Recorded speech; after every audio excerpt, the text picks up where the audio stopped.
দিল্লির পদ্ম ঝড়ে মেতে উঠল জেলার গেরুয়ার শিবির। ২৭ বছর পর ফের দিল্লি দখলে এলো বিজেপি। শনিবার দিল্লির ভোটের ফলাফল প্রকাশ হতেই বহরমপুরে উচ্ছ্বাসে মেতে ওঠে বিধায়ক সুব্রত মৈত্র সহ অন্যান্য কর্মীরা। গেরুয়া আবির খেলায় ও পথ চলতি মানুষদের মিষ্টি মুখ করিয়ে দিল্লি দখলের আনন্দে মেতে ওঠে বিজেপি কর্মীরা। মানসিক স্বাস্থ্যের জন্য সবার আগে যে নামটি মনে ভেসে ওঠে, সুস্থ মনের ঠিকানা মনোবীক্ষণ।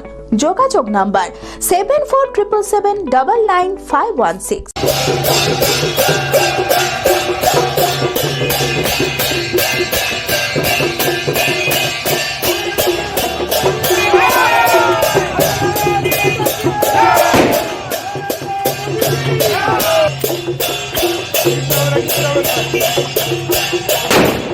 দিল্লির ভোটে বিজেপির জয় জয়কার। অরবিন্দ কেজরিওয়ালের পরাজয়ে ২৭ বছর পর ফের দিল্লি দখলে এলো বিজেপির।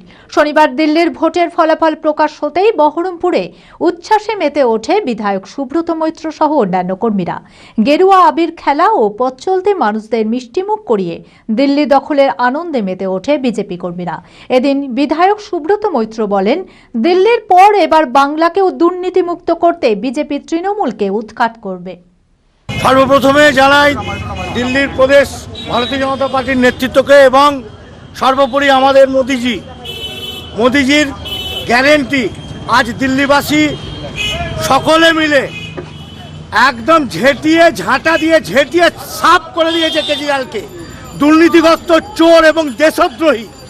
সব থেকে বড় কথা হলো একজন দেশদ্রোহী এই দিল্লিকে অশান্ত করার জন্য খালিস্তানপন্থীদের, আরবান নক্সালাইটকে এবং জিহাদি যে গ্রুপ ভারতবর্ষের উপরে দীর্ঘদিন ধরে বিভিন্ন রকমের অশান্তিমূলক বিশৃঙ্খলামূলক কাজ চালিয়ে যাচ্ছিল, এই কেজরিওয়াল তাকে 2014 সাল থেকে সাপোর্ট দিয়ে তাদেরকে ফুলিয়ে ফাঁপিয়ে বড় করেছে।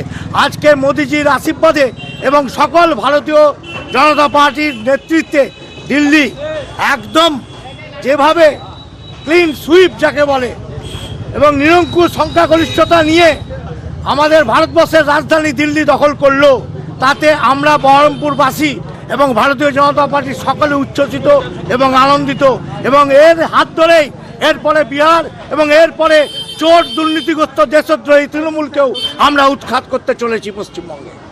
ভালোবেসে সকল মানুষকে, রাস্তা চলতি মানুষকে আমরা মিষ্টিমুখ করালাম, আমরা আমাদের গেরুয়া টিকা পরালাম, আমরা মোদিজিকে নিয়ে এখানে আনন্দ করছি, যাতে বহরমপুরবাসী সকলে জানতে পারে যে দিল্লি ২৭ বছর পর মোদিজির নেতৃত্বে দখল করলো Bharatiya Janata party.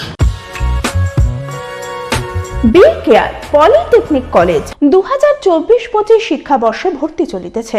Civil, mechanical, electrical, electronics and telecommunication engineering কোর্সে প্রথম বর্ষে ভর্তির জন্য মাধ্যমিকের ন্যূনতম 35% এবং দ্বিতীয় বর্ষে ভর্তির জন্য ভোকেশনালে ন্যূনতম 60%।